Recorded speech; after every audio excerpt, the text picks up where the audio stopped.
जय हो भोजपुरिया समाज। जी हाँ, तो फिर भोजपुरिया दबंग सुपरस्टार खेसारी लाल यादव जी के एक और नया स्पेशल गीत से जुड़ल बड़ी रिपोर्ट लेके बनी। उनकी आज भोरे भोरे यानी सुबह सुबह फर्स्ट लुक यानी ऑफिशियल लुक जारी भइला।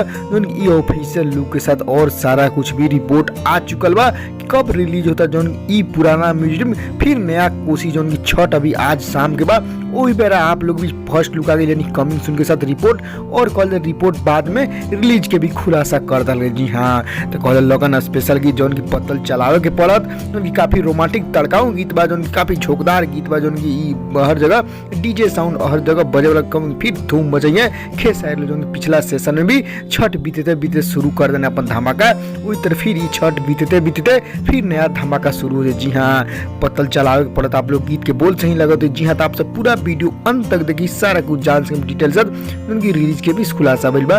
वो से पहले एक और रिक्वेस्ट करें हम आपसे के यदि आप भोजपुरिया आर्यन चैनल पर नया बनी तो जुड़ यहीं सब्सक्राइब कर ली और एक घंटी के आप जरूर दबा दी। जी है, गीतकार संगीतकार बात करें यादव राजे आर्या शर्मा जी के गीतकार संगीतकार बन जा और पतल चलावे पड़े गीत के बोल और स्वर सिर्फ खेसारी लाल यादव के बाद। और ये गीत महादेव म्यूजिक यूट्यूब चैनल द्वारा आ रहा है। जी हाँ, महादेव म्यूजिक यूट्यूब चैनल द्वारा आ रहा है। कल ही जी हाँ छठ के भोरे या घाट दिन यानी 21 नवंबर शनिवार के भोरे भोरे आ रहा बाप लोग भी। जी हाँ, तो टाइमिंग की खुलासा नहीं, लेकिन बस छठ के भोरिया घाट दिन यानी 21 तारीख के आ रहा है। तो बस आपसे तैयार है, महादेव म्यूजिक से जुड़ल है वही पर आप लोग जी हाँ वो चैनल से जुड़ भी जाए। आप लोग आई तो हम सबसे पहले रिपोर्ट तैयार करें। खबर कैसा बता, लाइक शेयर कर ना बोला।